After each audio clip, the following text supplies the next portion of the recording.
merci d'être venu. Je crois que c'est pour les gens de New York qui scannent le code, c'est ça? On m'a demandé de le mettre ici, voilà.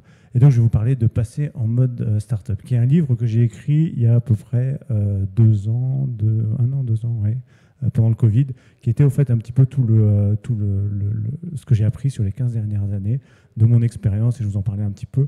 Et c'est un livre qui se veut pour les entrepreneurs. Alors, qui est entrepreneur ici? Qui aimerait être entrepreneur? Ou qui a un projet d'entrepreneuriat? Ok. Qui est coach agile? Je pense que c'est plus facile, ça. Ah ouais, ça marche un peu mieux. Qui travaille dans une DSI, du coup? D'accord. Et qui travaille dans une direction métier ou au niveau du produit? Un peu moins, d'accord. Et les entrepreneurs, c'était un seul, alors? 2, ok. C'est ceux qui ont les maillots jaunes, en fait, c'est ça? Ok, super. Donc, avant de commencer, je vais vous raconter un petit peu mon parcours pour vous expliquer d'où je viens. Donc moi, je suis ingénieur à la base. Quand j'ai été diplômé en France, je suis parti dans la Silicon Valley tout de suite. Mes amis, donc j'étais ingénieur informatique, mes amis, eux, sont partis travailler dans des banques, etc. Moi, ça ne me disait rien du tout. Et du coup, j'ai préféré l'aventure. Je me suis retrouvé effectivement en 96 dans la Silicon Valley, au plein milieu de la première bulle Internet. Là où les startups se sont créées. Google a été créé en 98. J'ai passé 5 ans là-bas. En 2001, il y a eu ce qu'on appelait l'éclatement de la bulle, ce qui a fait que les financements sont sortis, les startups qui n'avaient pas forcément de business model sont mortes et il y a eu un gros effondrement. Je suis rentré à ce moment-là en France en 2002. J'ai monté une première boîte qui s'appelait RVS System, qui faisait un logiciel de gestion de risque pour les multinationales.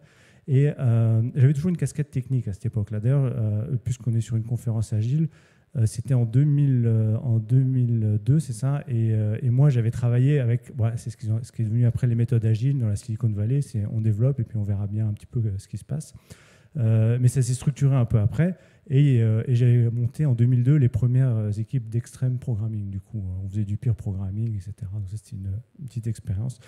Et je me suis trouvé dans des postes comme ça, donc de CTO. Et puis après, quand j'ai quitté RVR System, qui était la boîte que j'avais démarrée, je me suis retrouvé, j'ai travaillé pour des grands groupes pour voir un petit peu l'expérience grand groupe par rapport à l'expérience entrepreneuriale. J'ai travaillé pour AOL, America Online, et puis j'étais dans la direction technique et j'ai toujours pareil dans la delivery.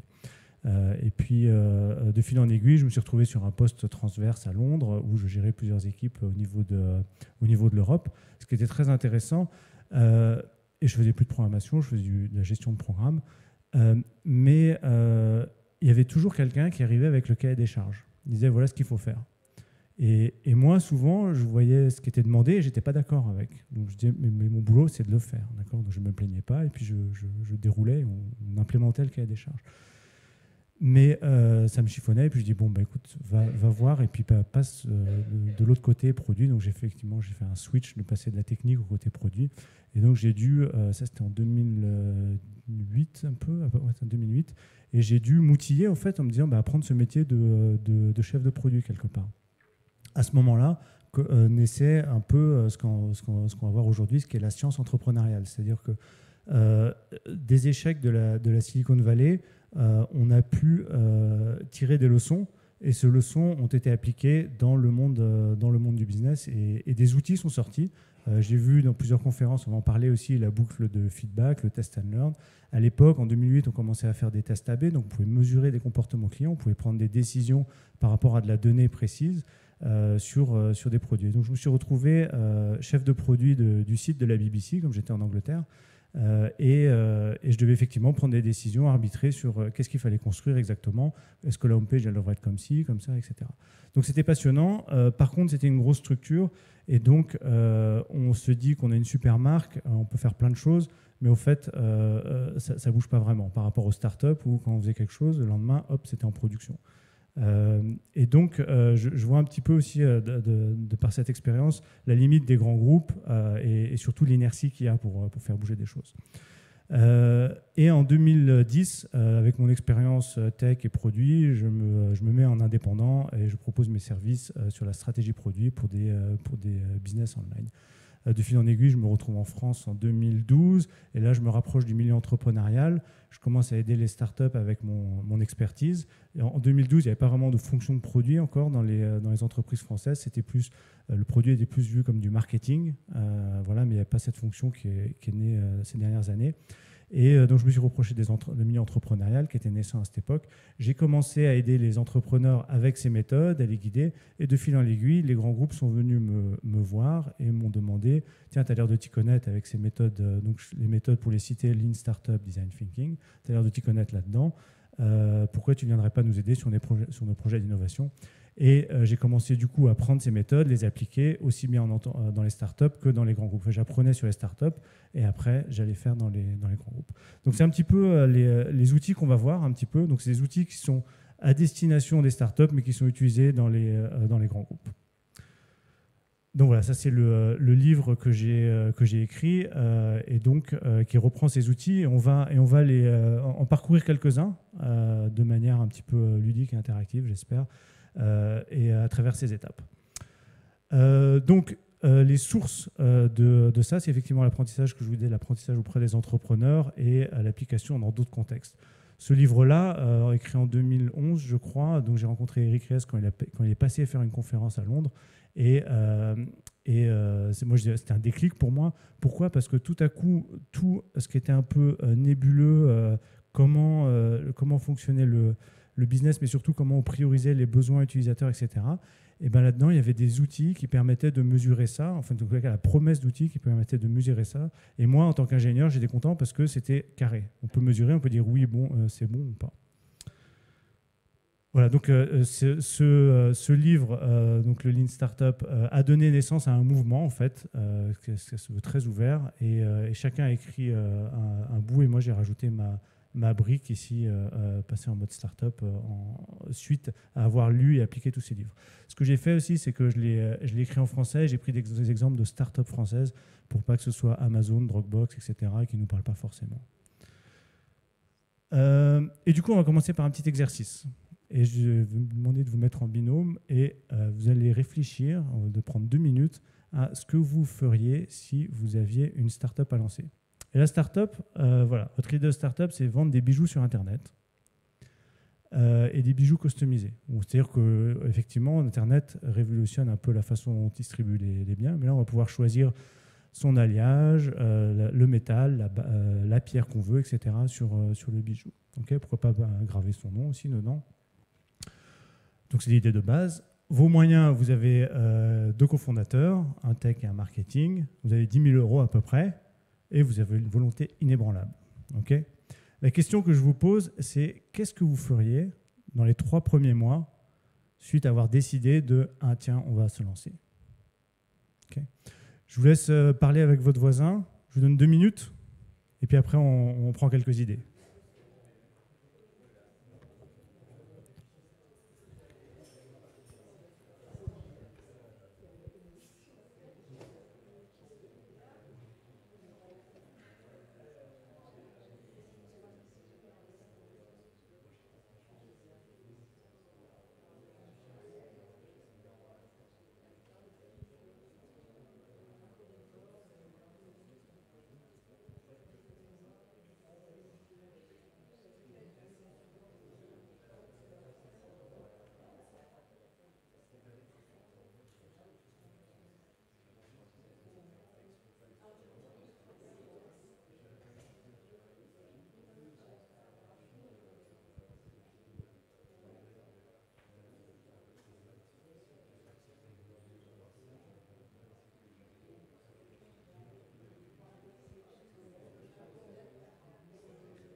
Ok.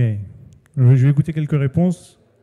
Qui aimerait partager leur plan sur 3 mois? Les volontaires, les futurs entrepreneurs? Bonjour à tous, merci de me donner la parole.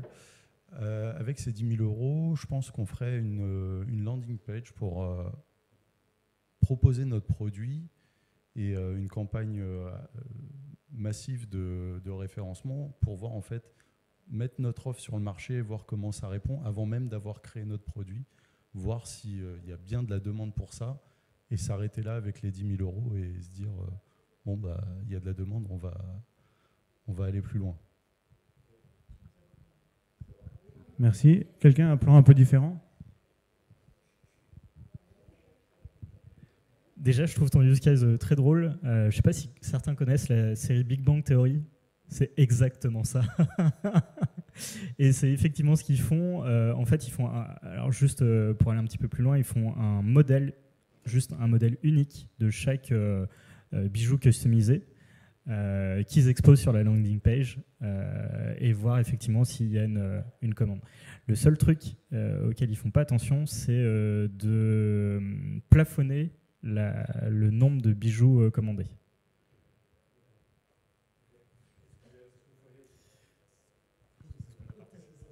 Des idées différentes, oui. En fait, moi, je pense que la première chose qu'il faut faire, c'est que de voir sur le marché déjà, est-ce qu'il y a en fait ce cas-là qui a été développé ou non. Et à partir de là, on va voir si ça existe et c'est une idée aussi qu'on veut faire. C'est soit copier et faire la différence après, soit en fait, s'il n'y en a pas dans ce cas, en fait, on peut faire comme ce que les entrepreneurs proposent. Merci. Alors, dans les 3 premiers mois, on irait peut-être même carrément sur les marchés, en n'oubliant pas le côté omnicanal.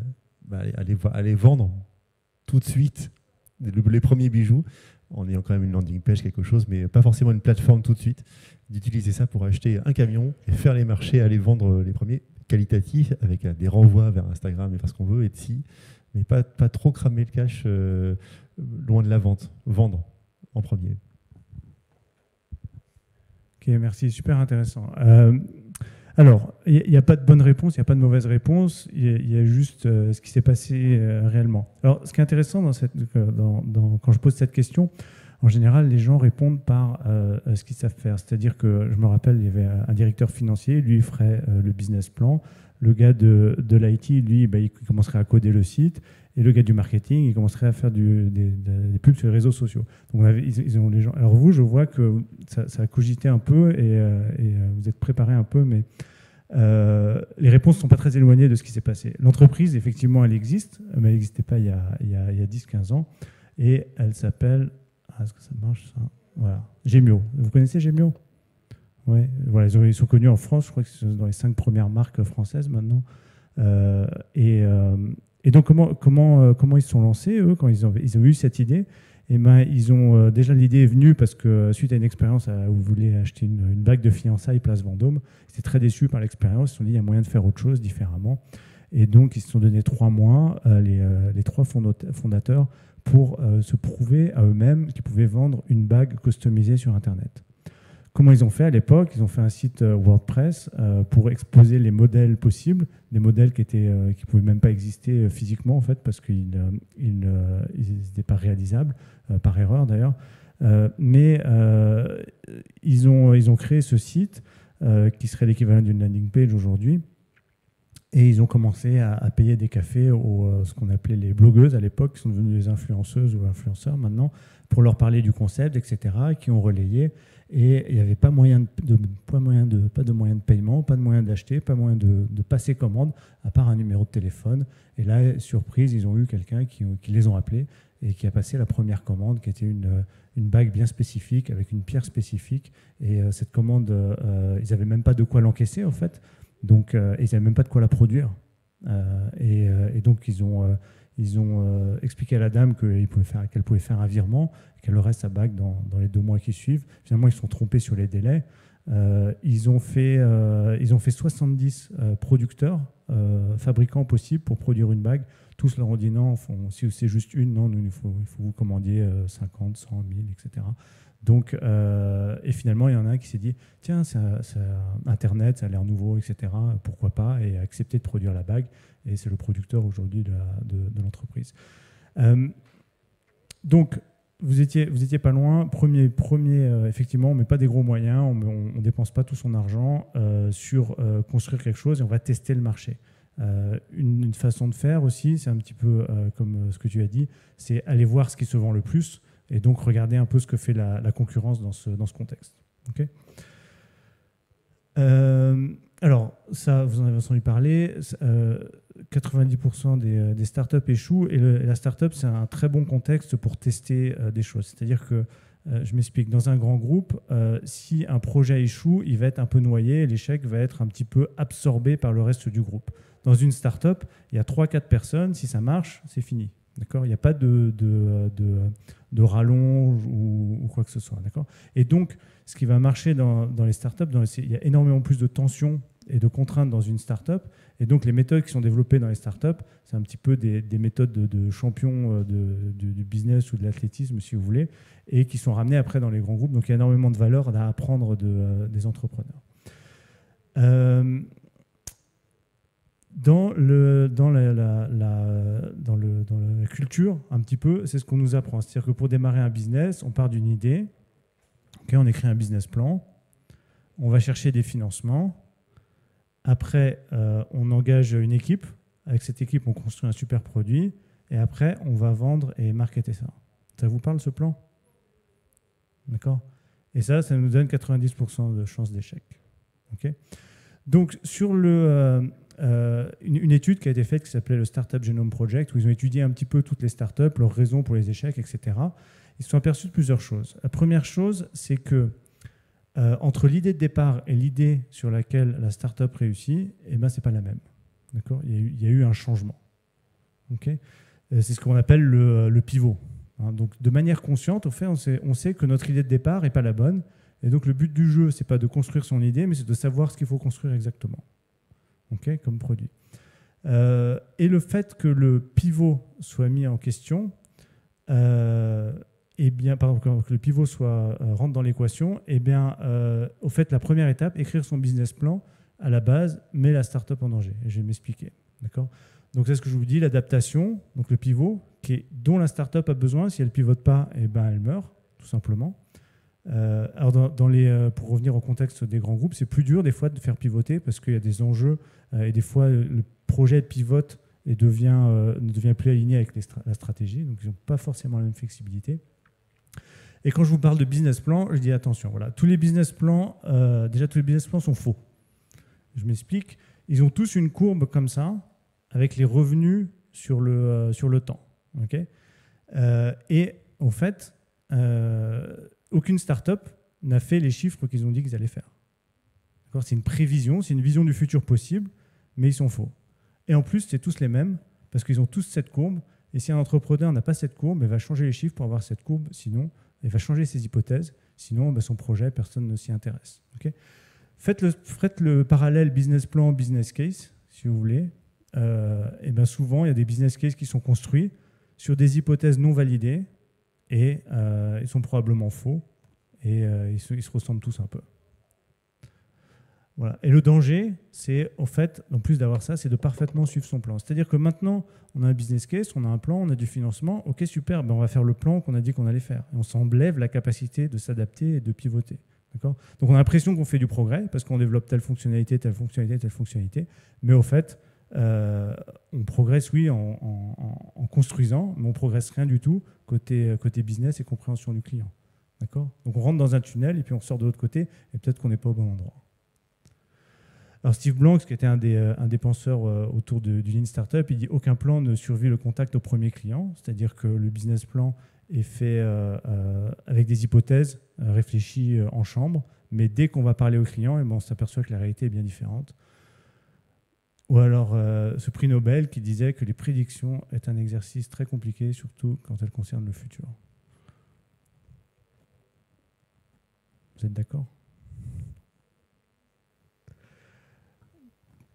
Je vais vous raconter 2 histoires de start-up complètement différentes qui vont illustrer un peu ça. Dans les années 90, c'était effectivement la révolution Internet dans la Silicon Valley et il y avait énormément de financements qui arrivaient pour révolutionner différents secteurs. Webvan était fondé par des anciens consultants de ce qui est Accenture maintenant, qui était Arthur Andersen à l'époque, et qui avait comme promesse de se dire on va révolutionner le business des courses, de faire ses achats. Et donc, ils ont créé un site internet. Alors, eux, ils ont brûlé en 2 ans et demi 800 millions de dollars. Pas mal, hein, en plus des dollars de l'époque. Ils se sont dit, on va faire un site internet. Alors, évidemment, à cette époque-là, ça coûtait un peu plus cher qu'aujourd'hui, parce que toutes les technos n'étaient pas aussi matures. On va sur le site internet, les gens vont pouvoir commander. Quand ils vont passer commande, ça va arriver dans des entrepôts.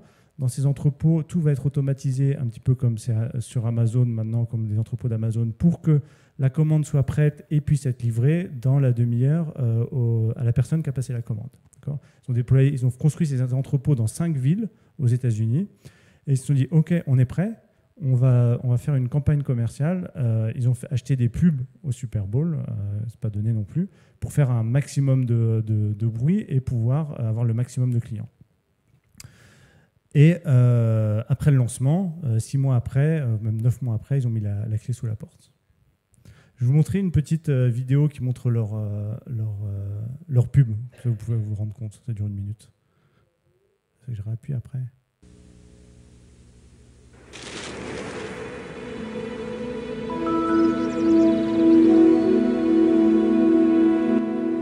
Article 1. You have the right to remain where you are. You have the right to a weekend, the right to avoid parking lots, the right to spend more time with your family.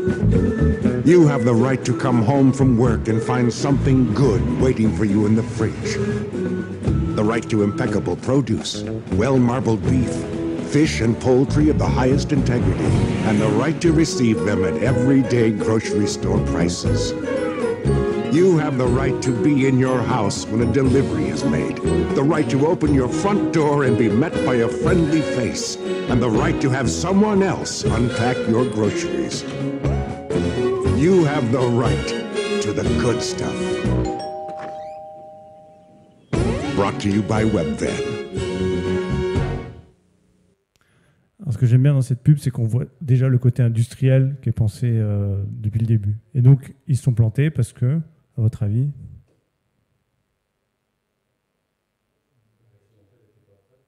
Ouais, la clientèle n'était pas prête. À l'époque, il n'y avait pas beaucoup de personnes sur Internet. Et effectivement, ils n'ont pas vraiment testé la demande, en fait. Et même si un pourcentage, par rapport à leur prédiction, un pourcentage des clients venait, ça ne suffisait pas pour maintenir cette grosse infrastructure. Okay. Les gens n'étaient pas stupides, c'était des gens très éduqués. Je vous l'ai dit, les PDG des boîtes de conseil, ils avaient fait des études, ils étaient spécialistes de l'industrie, etc. D'accord. La chose principale qui changeait, c'est leur attitude par rapport à l'entrepreneuriat, c'est-à-dire peut-être leur posture même par rapport à leur business. Ils se sont dit, on sait ce qu'on fait, on est très confiant, on a fait des études dans tous les sens, et donc ça va marcher. Voilà. Et il n'y a pas eu de remise en question. Donc c'est un petit détail mental, j'ai envie de dire, mais qui fait toute la différence. Je vais vous raconter l'histoire d'une autre start-up qui est française. Elle, vous la connaissez peut-être, Peppernest? Non. Peppernest, je vais vous expliquer rapidement ce qu'ils font. Quand vous déménagez, vous mettez votre adresse dans Peppernest, il vous permet de changer tous vos contrats de gaz, d'électricité, téléphone, etc. automatiquement. Okay. Et il y a une petite vidéo qui a été faite sur leur histoire. Elle dure 2 minutes, je vous la passe aussi. On a eu des semaines un peu déprimantes au début où on faisait 1 client, 2 clients, parfois on en faisait 0 et jusqu'au moment où on a un peu eu des clients, on a trouvé le bon canal et là ça a explosé. En fait, tous les étudiants, quasiment chaque année, je déménageais pour aller dans une nouvelle école, pour un stage, etc. Et donc à chaque fois, c'était un petit peu la même chose. Il fallait souscrire le contrat d'énergie, l'assurance, la box. C'est extrêmement long, extrêmement pénible. L'idée, c'est de faire tout ça de manière simple et rapide, en demandant une seule fois les informations et qui permet à la personne qui déménage d'aller souscrire en une seule fois son contrat d'électricité, sa box internet, son assurance habitation, son contrat de gaz, sa redirection de courrier. On se dit qu'il faut impérativement qu'on fasse un test utilisateur pour vérifier que c'est pas juste une idée sympa qu'on a, mais qu'il y a un vrai besoin. Du coup, on a eu une idée, on a pris l'appartement de Philippe, on a pris 3 photos. On l'a mis en location sur Le Bon Coin et on a commencé à le faire visiter. Et à la fin, je disais aux personnes qui visitaient, j'ai un ami qui veut fonder une start-up, est-ce que vous pourriez répondre à ces questions? Et les gens étaient un peu pris au piège, ils voulaient l'appartement, donc ils acceptaient de passer 5 minutes avec moi pour répondre à des questions. C'est un peu malheureux pour eux parce que moi j'ai pas du tout l'intention de le louer, c'est juste pour faire un test, donc ils ont fait un peu une visite à blanc, mais nous ça nous a permis de tester l'appétence pour le produit et de commencer à avoir nos premiers clients comme ça. On a voulu être le plus lean possible, donc ce qui s'est passé c'est qu'au lieu de se lancer directement sur un produit full web, on s'est dit on va commencer par le téléphone pour simplifier. On a développé un site internet, on a expliqué le concept et on a mis un numéro de téléphone. On a fait de la publicité et on a attendu les appels. On a testé énormément de choses. Il y en a plein qui n'ont pas marché. Entre avril, mai, juin, on fait peut-être une trentaine de clients en 3 mois, donc c'est pas énorme. À partir de juin, par contre, on commence vraiment à décoller. Donc là, on fait plus de 100 clients. Le mois suivant, on en fait 500. Le mois suivant, on en fait 1000. Très rapidement, on était complètement débordés. Donc là, on a commencé à embaucher. Et comme ça, on a monté une mini-centre d'appels jusqu'à 20-30 personnes. En février 2016, on commence à avoir une équipe qui tourne, le métier on commence à le connaître. On a prouvé qu'il y avait un business case par téléphone et maintenant on sait que notre ambition c'est de simplifier au maximum les clients, on sait que ça passera par la création d'un produit web. Moi j'ai mis un petit peu les mains dans le cambouis et on a commencé à développer une première version de notre application. En 2017, on a passé la barre des 100 000 clients. Ce qui est un spot énorme et à l'époque on ne pensait pas du tout qu'on serait capable de le faire aussi rapidement. Ouais, une approche complètement différente. Je vois le temps et je vois qu'il reste que 15 minutes. Hein. Donc je vais spinner un coup. Alors, si on regarde en termes de ce qui est développé et les clients acquis, okay, donc on a Webvan, ils ont construit. À un moment, ils se sont dit, tiens, on va lancer, on est prêt. Et là, ils ont monté en client, ils sont tombés après. Okay. Si je regarde Peppernest, ils ont eu des clients. Ils avaient, à un moment, ils m'ont dit jusqu'à une centaine de stagiaires qui étaient là en train de processer les appels avec des feuilles Excel, avec leur process sur Excel, etc. Et ils remplissaient les formulaires à la main, ils faisaient du copier-coller.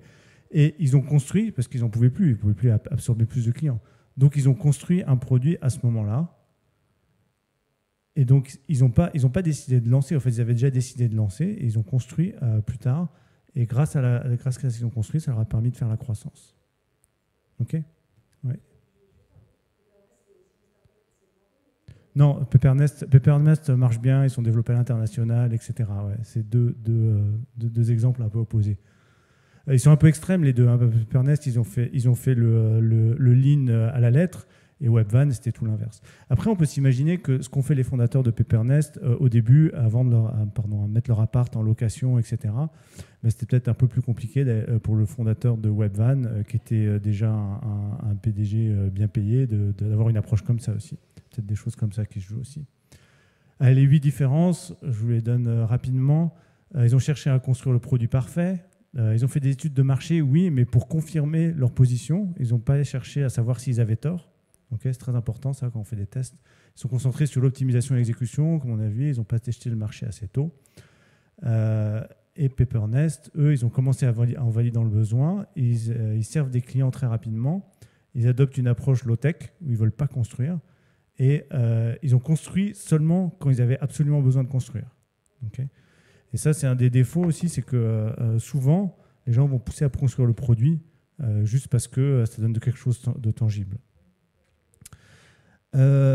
Donc là, je vais basculer sur le côté croissance client. Et ça, cette courbe, vous la connaissez sûrement, mais je ne sais pas si vous l'avez forcément tout le temps en tête.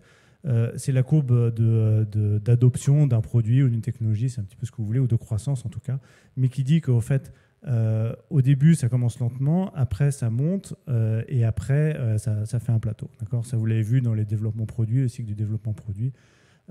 Et ce qui est important, c'est que se dire quand on commence un nouveau produit, quand on développe un nouveau produit, on ne le développe pas pour la majorité, on le développe pour les early adopters, les pionniers ou les précurseurs. Okay. Parce que pour avoir 1 million de clients, il faut d'abord en avoir 10 000, 1000, et il en faut avoir un. D'accord ? Ça commence toujours par un. Okay. Donc on pense que des fois que le marketing peut résoudre le problème et nous amener tout à coup des miracles, mais en fait c'est quelque chose qui se construit et qui se cherche aussi. Allez, je vais donner 3 outils pour développer ça. Des outils que vous connaissez peut-être, mais peut-être pas sous cette forme. Le premier, alors c'est le process, les interviews et les tests utilisateurs. Le premier, c'est le process. Le process, donc on va partir des hypothèses qu'on a identifiées à l'aide d'un canevas ou de discussion, ou peu importe. On va prioriser ces hypothèses selon un axe qui est en fonction de la certitude qu'on a et de l'impact de ces hypothèses, on va dire l'importance. Et on va utiliser la boucle Build, Measure, Learn tout simplement pour tester ces hypothèses. Suite à quoi, on va décider si notre hypothèse est vraie ou fausse. Si elle est fausse, ben on se dit peut-être revoir le plan. Si elle est vraie, on dit super, on va tester l'hypothèse suivante la plus risquée. Okay, on va faire un petit exercice là-dessus. Donc la boucle Build, Measure, Learn, je vous la montre sur Papernest, qu'est-ce que ça donne, comme on a vu l'exemple. Donc il se disait que les changements de contrat sont un problème pour ceux qui déménagent. Ils ont construit pas forcément un produit, mais une expérience qui leur a permis de questionner les gens qui déménagent. Ils ont vu que le problème était suffisamment important pour eux, et donc ils se sont dit OK. Voilà, ils ne savent pas, donc il dit tester l'hypothèse suivante ou pivoter si, en cas de mauvaise réponse. Okay. Alors, par exemple, si moi, mon projet, c'est d'aller nager à la mer, on va faire simple. Quelles sont les hypothèses derrière ça et qu'est-ce qu'il faudrait que je teste? Pardon? L'eau? Comment je teste l'eau? La température de l'eau, ok, très bien. Qu'est-ce que j'ai d'autre comme hypothèse si je veux... Ouais. Ma capacité à nager sur une longue distance, si je veux nager sur une longue distance, ouais, ok. Capacité à nager, ouais. Et puis, est-ce que je suis libre demain? Est-ce que la mer est pas loin, peut-être? D'accord. Donc, il y a pas mal d'hypothèses que j'ai fait en disant je vais aller nager demain dans la mer. D'accord. Ces hypothèses, on peut les lister un petit peu comme ça, en groupe, et on peut les tester. D'accord. Par exemple, c'est très simple, la température de l'eau, comment je fais? Tu mets ta main dans l'eau, voilà, ou tu peux mettre un thermomètre, mais à la fin, tu sauras. Mais, alors, par contre, il faut que tu te dises une température qui est acceptable ou pas. Tu vois, que tu peux mesurer. Donc, tu peux savoir. Voilà. Donc, ces hypothèses, on peut les tester et on peut savoir si l'eau est trop froide, il faut que je pivote et que je change mon plan. En fait, je vais peut-être aller dans le lac et pas à la mer. D'accord.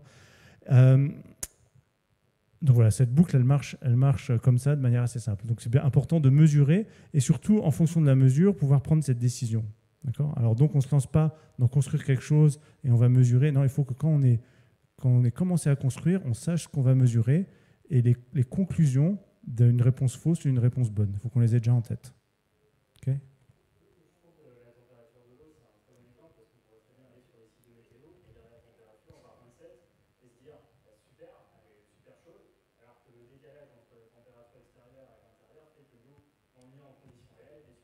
Ouais.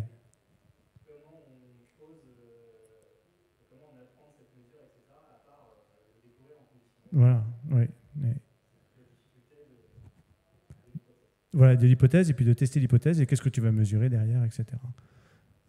Si c'était, est-ce que, qu'est-ce qu'il y avait je ne sais plus ce qu'il y avait comme hypothèse, s'il y avait de l'eau, oui, et ben voilà, je peux regarder, ah oui, où est-ce qu'il y a de l'eau, et donc où est-ce qu'est la mer, et comment je peux y aller, etc. Et est-ce que c'est à une distance acceptable ou pas. Et donc, avant d'aller regarder ça, il faut se dire, si c'est à moins de 10 minutes, j'y vais. Si c'est à plus de 10 minutes, j'y vais pas, par exemple. Et ça peut être revoir le plan comme ça. Okay. Donc, le but d'une startup, c'est de réduire l'incertitude. C'est-à-dire qu'au début, c'est le chaos, il y a plein de choses à faire. Et donc, il y a ce processus de découverte, de validation et d'exécution. Je vous dis ça parce que l'incertitude, on va la trouver, ça je vais vous le passer, on va la trouver dans trois domaines, dans la faisabilité, la désirabilité et la viabilité. Okay. Vous êtes familier avec ça? Oui, ok, c'est bon. Donc la viabilité, c'est est-ce que si je le fais, est-ce que moi en tant qu'entreprise, je vais attirer un profit? La faisabilité, c'est est-ce que c'est techniquement possible? Et la désirabilité, c'est est-ce que le client en veut, tout simplement. D'accord. Aujourd'hui, on est très bien armé pour dérisquer tout ce qui est côté viabilité, parce qu'on fait un Excel, on fait des calculs, c'est bon. Faisabilité, on a des méthodes agiles et on peut itérer comme ça en cherchant la solution qu'on peut construire. Faisabilité, les outils sont un peu moins connus, quoi. Ils sont un peu moins connus. Donc, des questions qui sont directement liées à la faisabilité, c'est est-ce que les clients ont bien le problème que mon projet va résoudre? Est-ce que les clients veulent la solution proposée, etc. Donc, toujours par rapport au client, le comportement possible du client. Et donc, ces questions-là, il faut les injecter dans cette boucle. D'accord. Et comment vous faites pour savoir, du coup, est-ce que les clients ont bien le problème que le projet veut résoudre? On va résoudre. Est-ce que vous avez des idées? Pardon? Il faut leur demander, voilà, exactement. Donc on passe à l'étape 1, donc ça c'est les étapes du bouquin, et on leur demande. Et au fait, là j'explique les techniques d'interrogation des clients. Alors, ça c'est le client face à son problème, et donc c'est assez complexe. En fait, le client, il a des intentions, il veut un résultat, il a un problème parce qu'il n'arrive pas à atteindre son besoin, il a des solutions alternatives et il y a un déclencheur. Et donc dans une conversation, quand on essaie de comprendre ce que veut le client et quel est son besoin, il faut essayer de comprendre tous ces éléments-là. Je ne vais pas vous détailler toutes les techniques de comment on fait, mais ce que je vous propose, c'est de faire une petite démo rapide. S'il y a un volontaire, on va essayer d'explorer avec cette personne le besoin et le problème de ce client potentiel.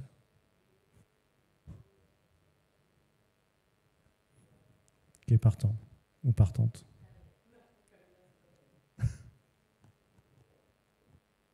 Non, c'est pour vous montrer. Hein. Je vous explique oui, c'est basé sur l'observation, c'est pas des questionnaires, des sondages, c'est pas des focus groups, c'est pas des études de marché. C'est pas demander aux clients ce qu'ils veulent. C'est d'autres techniques. Il faut savoir ce que les gens pensent, font et disent. C'est 3 choses différentes. Tiens, allez. Jérôme, c'est ça? On l'applaudit. Super. Est-ce que, Jérôme, tu as un problème en tête dont tu peux nous faire part? Tiens, un autre. Est-ce qu'il y a un problème en tête dont tu peux nous faire part? Waouh. Un problème qui t'est arrivé hier ou ce matin Tu veux qu'on reste sur la nage? Si tu veux, hein. Non, comment nager dans l'océan demain, tu vois. Comment nager? C'est un problème que tu as vraiment? Non, mais D'accord, un problème que tu as vraiment eu peut-être. Je veux bien une suggestion si vous avez vraiment un problème. Là, j'en ai pas tout de suite là comme ça qui me vient. Comment? Ouais, bien joué. Trouver une problématique, un use case, un business case en temps réel. D'accord. Donc bien. Non, si aller gérer la profusion de projets dans les boîtes. Gérer la profusion, d'accord, ok, super. Quand t'as trop. Super. Quand t'as trop de projets. D'accord. Voilà, un portefeuille de projets. Ok. Donc moi, je vais revenir juste je vais revenir sur le dessin là et je vais essayer de comprendre un peu ce qui se passe pour Jérôme dans ce contexte. Ok. Donc, est-ce que tu peux me dire, par rapport aux regards, est-ce que tu peux me dire quand est-ce que c'était arrivé la dernière fois? Dans une DSI d'une boîte en accompagnement, 143 projets. Donc, je voyais le répertoire Windows, projet 1, 2, 3. Putain, ça ne s'arrêtait pas. J'ai dit, ok, voilà, j'ai essayé d'accompagner ça. D'accord. Et qu'est-ce que tu as fait du coup Alors, j'ai arrêté la formation gestion de projet. D'accord. Et j'aurais fait un zoom sur les solutions de gestion de portefeuille. Et on a regardé l'état de l'art des solutions existantes. Ouais. T'as vu? Ouais. Et puis après, on a eu un échange. On a continué. Et pourquoi c'était un problème pour toi? Pourquoi c'était un problème? Parce que pour les utilisateurs, je pense que les équipes, il y avait une mauvaise santé des projets et des collaborateurs, je trouve. Enfin, voilà, il y avait une mauvaise santé des projets et des collaborateurs. Et des collaborateurs aussi, parce que trop. D'accord. Est-ce que ça t'est arrivé une autre fois aussi? Aussi directement non, mais à titre perso oui, dans des boîtes plus petites. D'accord. Et c'est le fait qu'il y ait trop de projets qui est... Oui, l'incapacité à dire non à un management, à une direction générale, à un actionnaire, et puis finalement se retrouver avec les projets vitaux, les autres. Mais on n'arrivait même pas à faire les projets vitaux. Donc il y a un moment, le delivery ne suivait pas, donc ça m'est arrivé. D'accord, donc le fait qu'il y ait trop de projets empêche que les autres projets se fassent en fait. C'est ça? D'une certaine manière, oui. Ouais, j'essaie de comprendre pourquoi c'est un problème qu'il y ait trop de projets. Refait. J'essaie de comprendre pourquoi c'est un problème qu'il y ait trop de projets. C'est un problème parce qu'en fait, finalement, il y a une hypocrisie et qu'on réalise pas. Il y a beaucoup de perte d'un gâchis d'argent, de temps, d'énergie. D'accord. Ok.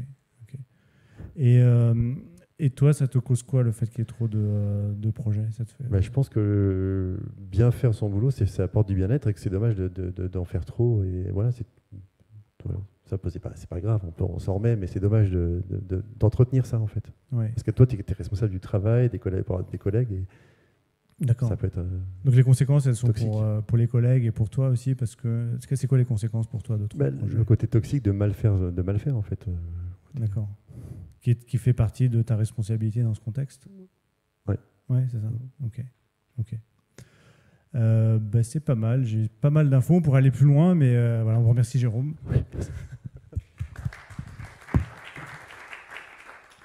Bon, c'était rapide. C'était vraiment pour vous montrer que les informations que j'ai collectées là, sur la problématique sur laquelle il est arrivé peuvent m'aider, moi, à créer une solution pour son problème. D'accord ? Et ça, je ne peux pas l'avoir à travers un sondage, je ne peux pas l'avoir à travers...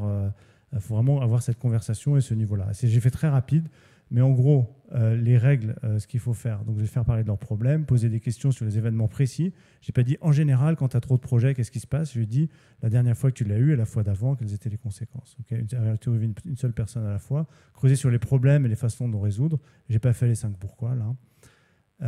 Et ce qu'il ne faut pas faire, c'est ne pas parler de la solution. De toute façon, j'avais rien à vendre, donc je ne pouvais pas en parler. Mais en tant qu'entrepreneur, et puis ne pas généraliser. En tant qu'entrepreneur, on a toujours une solution, quelque chose en tête.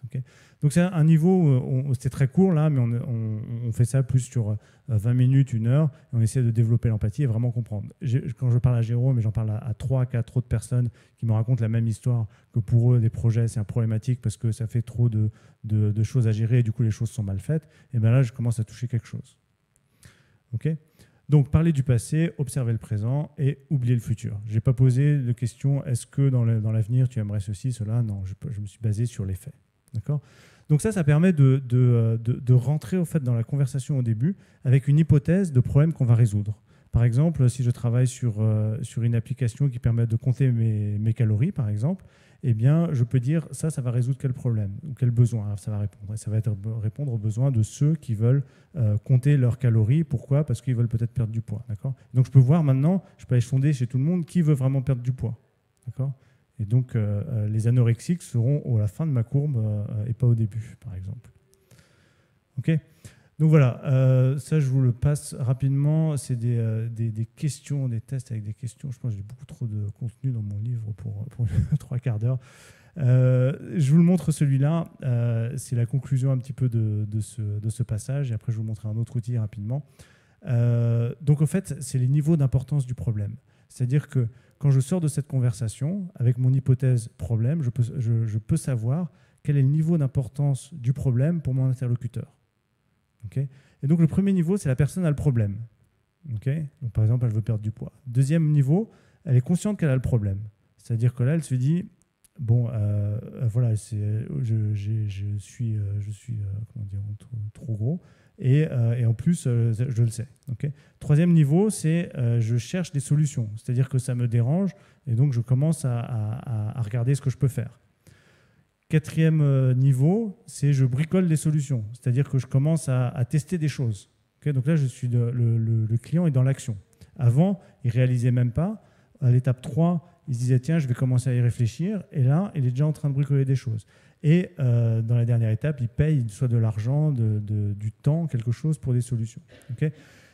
On va considérer que les clients qui sont potentiellement early adopters et donc qui peuvent valider, l'hypothèse comme quoi il y a des clients sur le besoin qu'on veut, c'est seulement ceux qui cherchent activement des solutions.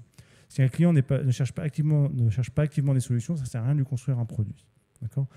Donc, si je retourne sur ma boucle Build, Measure, Learn, maintenant, j'ai mon hypothèse problème. Comment je passe cette étape ? J'ai mon hypothèse problème. Je me dis, mon problème est validé si peut-être 5 clients sur 10 ont le problème que je leur prête. Je les interroge. Je reviens ici.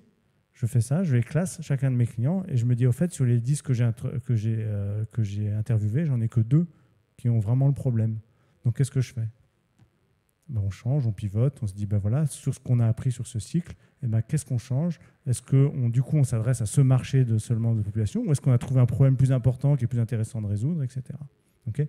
Donc là, on voit que sans qu'on ait rien construit, on peut déjà être en train de pivoter parce qu'on a récupéré des données du marché. Okay. Je vous montre, voilà, c'est donc qu'on complète la boucle. Donc, est-ce que les clients ont bien le problème qu'on leur prête ? On interroge les clients. Et là, on arrive avec des conclusions oui, non, qui, comment, pourquoi et combien de personnes. D'accord ? On peut prendre une décision, en fait, est-ce qu'on pivote ou est-ce qu'on continue ? On se dit, OK, c'est bon, j'en ai 8, ou est-ce que, voilà, qu'est-ce qu'on adapte dans le plan ? Okay. je vais revenir sur les étapes suivantes après. Je vais laisser un autre message. Il y avait la notion toujours sur cette boucle pour conclure là-dessus. Et au fait, les personnes et les startups qui vont réussir le mieux sont celles qui vont apprendre le plus vite. Donc, ce qu'il faut optimiser quand on est dans cette boucle, c'est la vitesse. Ce n'est pas la perfection de l'information, c'est la vitesse. Pourquoi ? Parce que vous vous rappelez cette phase d'incertitude où, au fait, le temps qui nous est donné pour dérisquer la désirabilité, faisabilité, viabilité. En fait, la startup, elle a cette problématique, c'est qu'elle a quelques mois devant elle avec un peu de cash et au bout d'un moment, il n'y aura plus de cash. Donc la startup, soit elle a trouvé son business model qui marche, soit elle meurt. D'accord ? C'est assez radical. Donc c'est sa piste de décollage. Pour maximiser ses chances de décoller, il faut qu'elle teste le maximum de choses. Et donc optimiser pour le temps dans cette boucle, tout simplement. Okay ? Donc le book Build Measure Learn, c'est ceux qui apprennent le plus vite, qui maximisent leurs chances de succès. Donc l'apprentissage, c'est vraiment le but, c'est pas de construire. C'est vraiment d'apprendre qu'est-ce qu'il faut construire. Et pour conclure, alors du coup c'est des slides vers la fin, je n'aurai pas tout le temps de vous passer, je suis désolé. Je vais vous montrer les différentes étapes.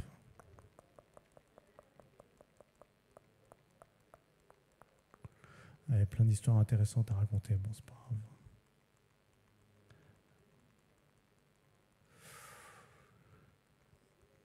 Des landing pages, hop, vous avez vu.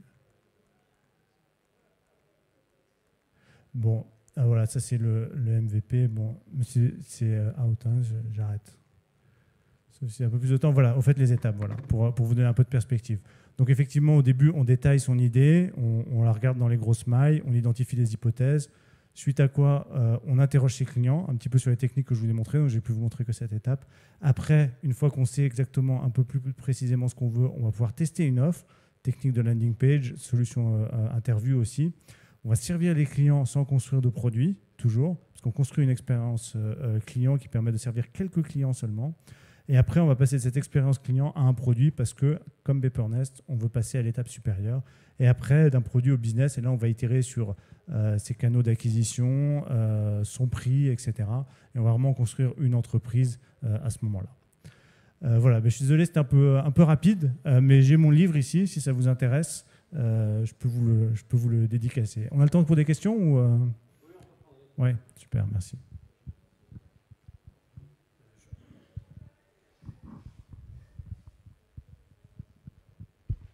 Merci. J'ai une question pour revenir sur une des toutes premières choses que vous avez dit, c'est que finalement tous les business plans sont faux. La réponse, c'est quoi ? Il faut en faire aucun, il faut en faire un et savoir que de toute façon on va le détruire automatiquement. Il faut en faire un très très light. Non, ce qui est bien, c'est d'identifier ces hypothèses au début. Et puis, alors, je prends un autre chapeau, un chapeau d'investisseur dans les startups là. Et effectivement, quand on met de l'argent dans les startups, on va savoir un peu ce que ça va donner. D'accord ? Donc, qu'est-ce qu'on fait ? On regarde la boîte et d'abord l'équipe. D'accord ? Est-ce que l'argent, on la donne avant au projet plutôt qu'à l'équipe ? Pardon, à l'équipe plutôt qu'au projet. D'accord ? C'est-à-dire qu'un investisseur va choisir d'abord une bonne équipe et un mauvais projet plutôt qu'un bon projet et une mauvaise équipe. D'accord ? Donc, on regarde ce qu'a fait l'entrepreneur.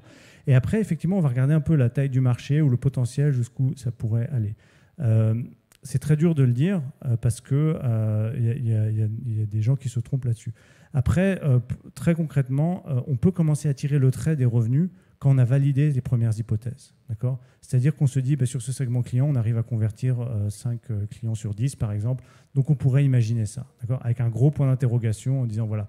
Et ça permet de savoir si c'est une opportunité à 1 million, 10 millions, 100 millions ou plusieurs milliards. Donc, on arrive à avoir des choses dans les grands smiles. Mais ce n'est jamais exactement ce qui va se passer. Il y a plein de risques dessus. Ouais. Donc, on arrive quand même à faire des estimations au bout d'un certain moment, une fois qu'on a dérisqué toute cette partie. Ouais. Merci pour la présentation. Au début, vous avez dit que vous interveniez dans des startups et puis dans de grandes entreprises. Est-ce que vous arrivez à appliquer ce modèle dans de grandes entreprises ? Oui, tout à fait. Par quel levier vous arrivez à force de conviction. D'accord. Non, le levier, c'est le contexte déjà qui est mis. c'est ce qu'on appelle des intrapreneurs souvent, et c'est donc des gens qui ont pour qui on a négocié une certaine autonomie sur ce périmètre. Ils se retrouvent dans la position d'entrepreneur, donc devoir faire ces étapes, avec peut-être l'avantage de se dire que si ça marche, on a l'appui et on peut faire de la croissance beaucoup plus rapide, mais avec les freins que toute la boîte va leur mettre dans les pattes. Typiquement, un entrepreneur peut dépenser un peu d'argent, son argent pour faire des tests de publicité sur des réseaux sociaux, par exemple. Et bien là, il va falloir passer par les achats, etc. Donc, ce qu'on fait sur ces équipes, on les aide à bypasser tous ces process de l'entreprise qui les bloquent. En fait, on leur donne une espèce de carte blanche et du coup, ils peuvent explorer de manière beaucoup plus libre. Par exemple, des entrepreneurs dans les grosses boîtes n'ont pas le droit d'aller parler aux clients parce que c'est les ventes qui parlent aux clients. Donc là, pareil, nous, on a des stratégies du coup qu'on a mis en place pour parler, non pas forcément aux clients, mais à des anciens clients ou aux clients des concurrents, etc. quoi. Ou alors se présenter comme n'étant pas la boîte, mais il y a plusieurs choses à adapter. Mais le processus reste le même. Ok, merci. En fait, il y a aussi le modèle des Digital Factory, en fait, qui sont plutôt gérés en fait presque de la même façon en fait que des startups en fait. Dans les gros clients en fait, des CAC 40 en fait, c'est ce qu'ils font. C'est qu'en fait, ils créent des Digital Factory, ils partent en fait d'une certaine problématique et ils essaient en fait de valider ces hypothèses-là. Ils valident les hypothèses et ils identifient la première population. Si le produit, en fait, il y a de l'adhésion, et à partir de là, ils commencent à faire le scaling. Oui, c'est ça. Les intrapreneurs. Donc, ce que j'entends, c'est qu'on doit exclure cette partie start-up de l'entreprise du système, en fait. Elle fonctionne plus dans l'organisation qui est en place. Sur le projet, elle va fonctionner différemment. Les employés vont toujours être dans les bureaux, etc. Ils peuvent être sortis.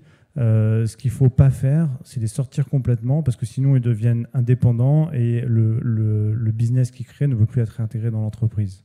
D'accord ? Donc, il faut trouver le juste milieu. Pour revenir sur les Digital Factory, oui, je pense qu'il y en a pas mal qui essayent de mettre ça en place, qui embauchent des entrepreneurs qui l'ont déjà fait. Sur la book Build, Measure, Learn, pour vous donner une idée, en fait, un entrepreneur, il peut faire tout en une journée. En fait.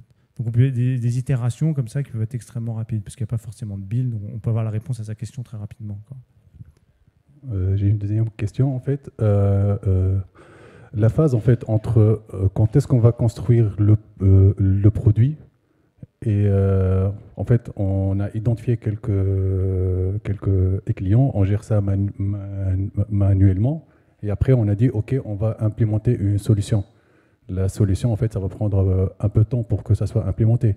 Là, en fait, il n'y a pas un risque qu'on perd la désirabilité en fait, de ces clients-là, qu'on les perd ou qu'on aura pas mal d'autres clients qui vont arriver, qu'on ne va pas les satisfaire. Comment gérer ce risque-là, en fait ? Oui. Alors, typiquement, tu décides de construire parce que tu ne peux pas servir tes clients de manière automatique. Et quand tu construis pas ton produit parfait, tu construis pour servir les 10 ou 100 prochains clients uniquement. D'accord ? Donc, tu as toujours un peu de manuel dedans. D'accord ? C'est jamais le truc parfait complètement automatisé. D'accord ? Parce que tu vas voir ce qui marche pas, et tu vas pouvoir adapter. Donc, tu fais ça le plus rapidement possible, effectivement. Donc, des fois, nous, ça nous a pris un mois ou deux pour construire cette première itération. Et les clients, du coup, on leur disait on vous recontacte dans un mois. Dans un contexte B2B, donc c'était un peu plus...